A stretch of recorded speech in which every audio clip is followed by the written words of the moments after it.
This is part 2. Advice for depressed, jobless, older men. Okay, no more playing around. Are you paying attention yet?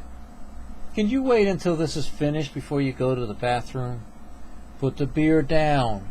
Turn off the game. Number 1. Be drunk, but not with wine, beer, or drugs. Get high on life and God's Spirit. Do drunks care if they've lost a job, their wife and kids, or the right kidney? Nope.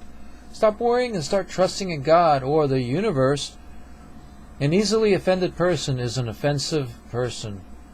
Poetic license and negative exaggeration were used in my statement about alcoholics. Please don't get offended. Number 2. There is no number 2, only number 1. Number 3. I never said there wasn't a number 3. Try to focus on what I'm saying. Number 3. Hit the wall. You must hit the wall before you feel enough pain to realize how stupid caving into your inertia is. You might as well find a job. A.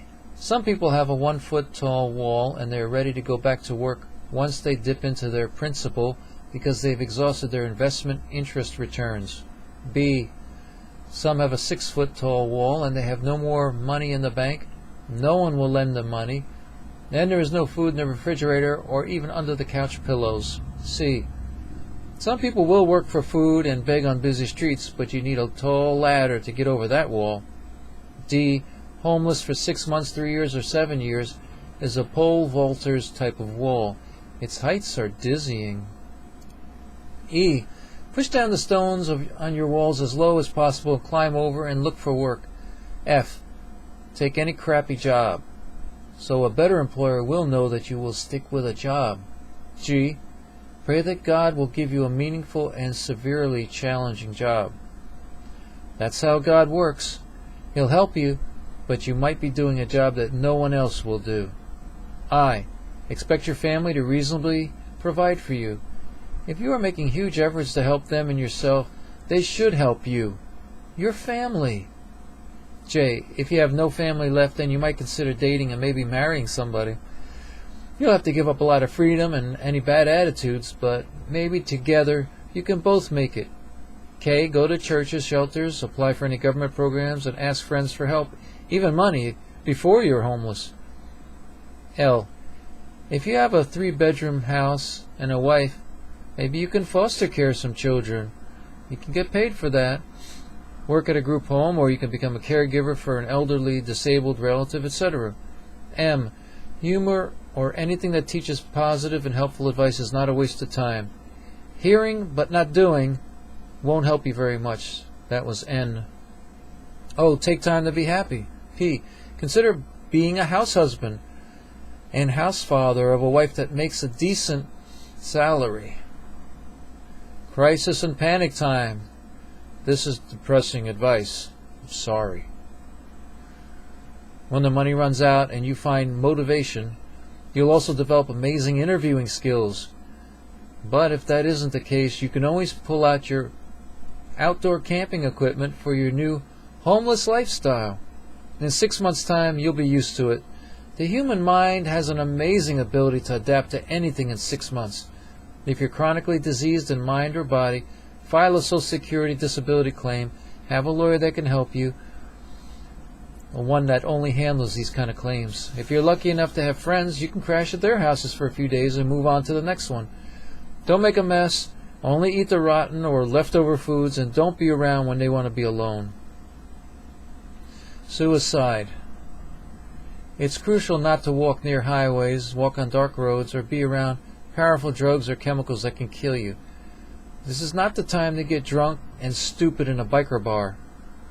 Don't argue, fight, curse, speed in your vehicle, or otherwise draw the attention of the police department.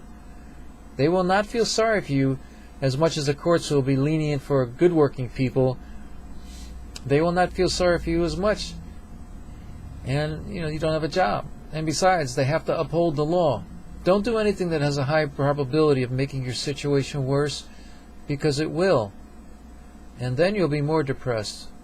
Suicide might look good to you at this time, but sticking it out and trying to improve your life will be more rewarding. I've heard family members tell the story of an individual drug addicted or criminal and or jobless and or suicidal person who was a son, daughter, brother, or sister of theirs, and admit that they kicked them out of their houses. Since the suicidally depressed person couldn't stop their destructive behaviors or profit from positive activities, they committed suicide. Or they became addicted or overdosed or were jailed.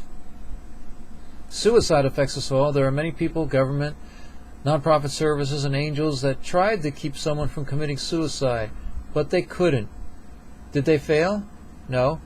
You can't prevent someone from doing something, and you can't be with them every moment or say the right thing every time. You are responsible for yourself and others, but you can't do that much to help others sometimes. It's weird that they feel very little guilt, and even when Christians they felt good about throwing out their own destitute, hopeless, and diseased family members. Some of them are famous, some are people that I knew. They were happy to get rid of their problems. We all have a mixed emotion about suicidal people, Alzheimer patients, and anyone who continuously causes problems. There can be a relief when they die, but also guilt that maybe you could have helped more, been nicer, or sacrificed more. Second-guessing and inviting depression into your life can't atone for the past or improve your behavior in the future. Talk to God about it, get forgiven, and keep moving forward with a light heart and a beautiful smile. Don't get into trouble or kill yourself to teach someone a lesson. You'll only hurt yourself. Whatever happened to do unto others as you would have them do unto you, Matthew 7:12. It is still a tool that you can use today. Be the Job, get the job. You never know what might come out of this unemployment challenge. Earning enough money to pay your bills and even going out to lunch once a month, that could be the result of it. You might get lucky. Consider the biblical man Job. It's pronounced J-O-B-E, but spelled J-O-B, who lost everything. His friends, family, and society scolded or rejected him, but he got everything back, and much more than he had before. God confronted his wrong attitudes, and Job changed in response. Sometimes we think that we deserve a good life because we were born. Maybe because we were born in America. Especially if we worship God. God must never be taken for granted, or neither should our family, friends, or employers. Be grateful and thankful every day. Job gained a greater respect for God and new coping skills. His story is in the Bible, and his story inspires millions. It may have been the first story to ever have been written down. The scientific wisdom in the book of Job is unrivaled until recently. Yet it isn't always what you know, but who you know. A winner never quits, and a quitter never wins. This is the end of part 3.